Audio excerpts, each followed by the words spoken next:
Hello dear students, welcome back to my channel physics SPC. Current electricity का एक question. The series combination of two batteries both of the same EMF 10 volt but in different internal resistance 20 ohm and 5 ohm connected to the parallel combination of two resistor 30 ohm and R.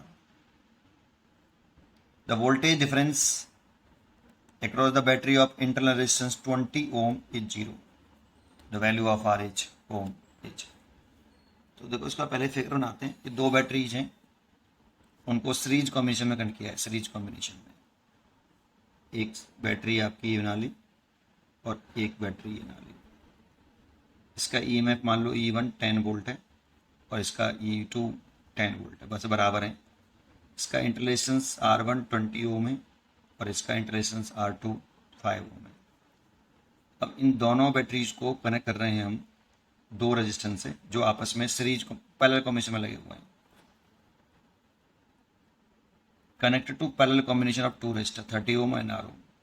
तो ये 30 ओम है और एक R ओम है, ये R और ये 30, ऐसे। Voltage difference across the battery of इंटरलेशन 20 ओम। इसके अक्रॉस जो टर्मिनल पोटेंशियल डिफरेंस है 20 ओम के अक्रॉस जो टर्मिनल पोटेंशियल डिफरेंस है V1 वो 0 दे रखा है हमें, ये गिवन है बेटा हमें, ठीक है। पूछ रहा है हमसे कि R की वैल्यू कितनी होगी। तो देखो सबसे पहले ये दोनों सेल्स, ये करंट जो निकाल रहा है ड्रॉ कर रहा है वो एंटी क्लॉक और ये भी एंटी क्लॉक और सीरीज में लगे हुए क्वेश्चन में बोला है। तो मान लो इसमें करंट निकल रही है आई, ऐसे। तो पहले आप इसको टोटल ईएमएफ निकाल लो, सीरीज में है इसीलिए टोटल ईएमएफ जो हो जाएगा इसका ई इक्वलेंट, दोनों ऐड हो जाएंगे 10 + 10 सीरीज में है और एक ही इसमें करंट निकालने, ये भी एंटी क्लॉक ये भी एंटी क्लॉक, तो 10 × 10 10 + 10 20 वोल्ट और ये भी सीरीज में थे 25 ओम हो जाएगा। आर इक्वलेंट हो गया ये। और इन दोनों का भी इक्वलेंट रेजिस्टेंस निकाल लीजिए आप, इन दोनों को भी पैरेलल कॉम्बिनेशन में ही। तो इनका जो आर इक्वलेंट होगा, आर होगा, आर इक्वलेंट कह देता हूँ, आर डैश कह देता हूँ, चलो पैरेलल में है इसलिए 30 × R ओवर 30 + R। ये से किया है आर डैश बराबर R1 R2 over R1 + R2। ये दो के लिए लगा सकते हो आप, तीन के लिए तो वही करना पड़ेगा 1/R equal to 1/R1 + 1/R2 + 1/R3, ठीक है।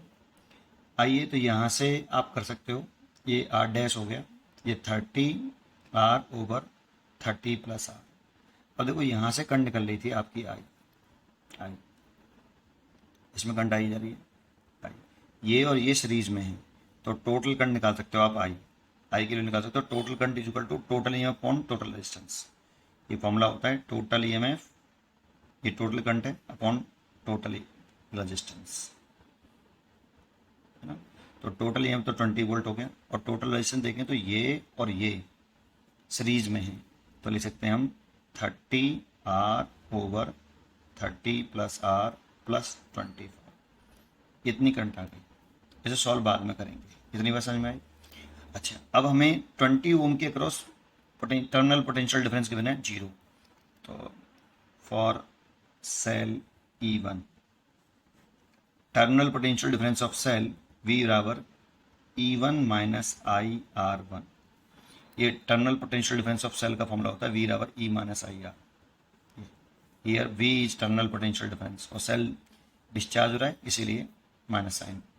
तो V1 की वैल्यू दे रखी है 0, E1 दे रखा है 10 वोल्ट, माइनस आई मैंने निकाला है यहाँ पे, चलो अभी आई लिख देता हूँ IR1, इसको दल ले आओ तो ले सकते हो 10, R1 की वैल्यू पुट कर सकता था 20, R1 20 ओम है तो इसको दल ले आओ तो 20I इक्वल टू 10।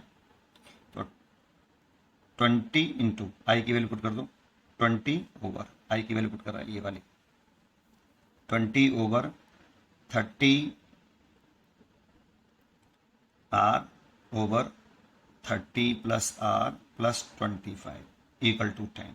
10 से देखो ये 10 2 बार तो ये तो 40 हो गया, तो ये 40 हो गया और इसका मल्टीप्लाई मैं इसमें कर लेता हूँ, क्रॉस मल्टीप्लाई इसमें, तो ये हो गया 30R ओवर 30 + R + 25। इसको दल ले आए तो ये 15 बचा, 30R ओवर 30 + R 15 से काट दिए 2 बार, भाई इसको जल्दी कहेंगे तो 15 बचेगा, ये काट दिए 2 बार, इसके से मल्टीप्लाई कर लो, 30 + r इक्वल टू 2r, इसको धर ले आओ तो r equal to 30 ohm, r की वैल्यू आई 30 ओम।